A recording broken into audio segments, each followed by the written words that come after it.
Welcome back, fellow adventurers. Today we continue our spiritual journey to Mount Carmel, a place deeply entwined with biblical tales of faith and miracles. Are you ready to walk in the footsteps of the prophet Elijah? Well, first, let's look at the ingenuity of Caesarea's inhabitants as we marvel at the aqueduct that brought water from Mount Carmel, ensuring the city's prosperity. Around 40,000 people were living in Caesarea during the Byzantine period.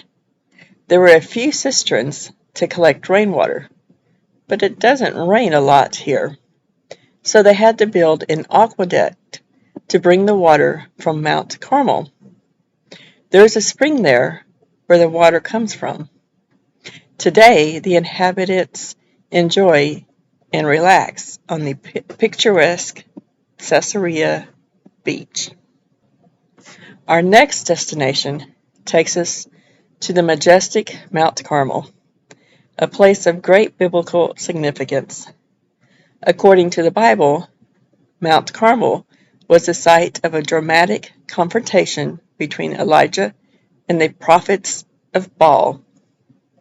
Elijah challenged the people of Israel to choose between following the Lord or the pagan god Baal. Through a miraculous display of divine intervention, God revealed himself as the one true God, affirming Elijah's unwavering faith. Here we sat and listened to the words of 1 Kings 18 through 40. I have not made trouble for Israel, Elijah replied. You have abandoned the Lord's commands and have followed the Baals. Now summon the people from all over Israel to meet me on Mount Carmel, and bring the 450 prophets of Baal and the 400 prophets of Asherah. So Arab sent word and assembled the prophets on Mount Carmel. Elijah went before the people and said, How long will you waver between two opinions? If the Lord is God, follow him. But if Baal is God, follow him. But the people said nothing.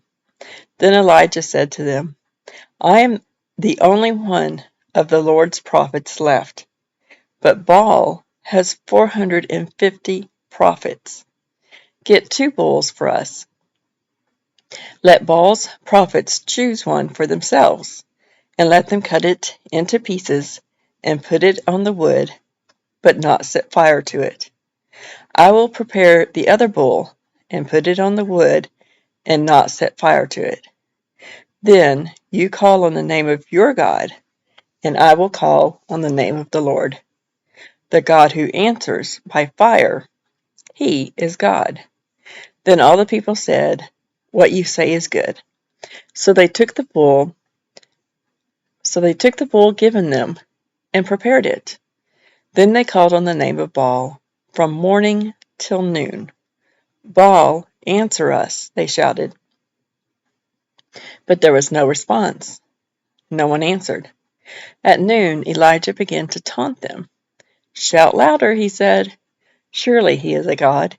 Perhaps he is deep in thought, or busy, or traveling. Maybe he is sleeping and must be awakened. So they shouted louder. Midday passed, and they continued their frantic prophesying until the time for the evening sacrifice. But there was no response. Then Elijah said to all the people, Come here to me. They came to him, and he repaired the altar of the Lord, which had been torn down. Elijah took 12 stones, one for each of the tribes descended from Jacob. With the stones he built an altar in the name of the Lord, and he dug a trench around it large enough to hold 2 seahs of seed.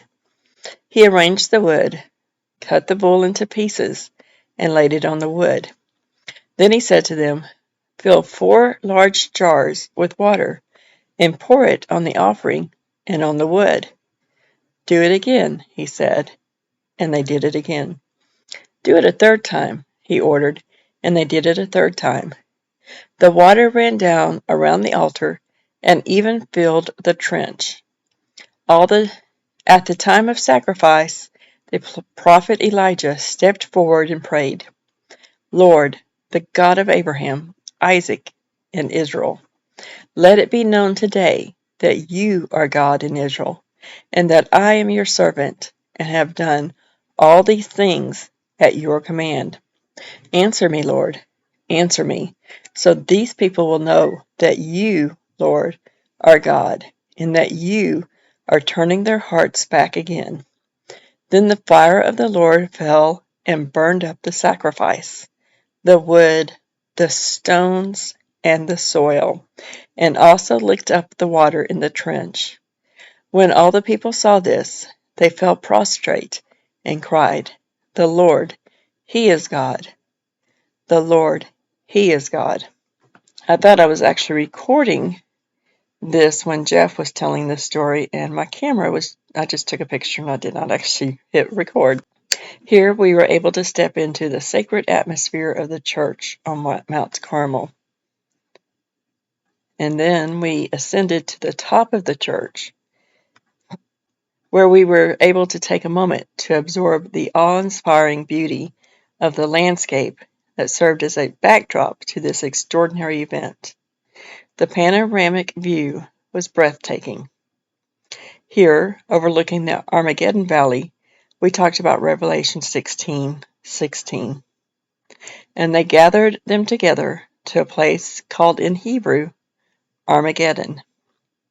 As told in the Bible, this place, the Jezreel Valley, will take center stage in the future battle known as Armageddon, or the final battle between the forces of light, directed by Jesus Christ, and of darkness, led by Satan, or the Antichrist. Revelation 19, verses 11 through 21.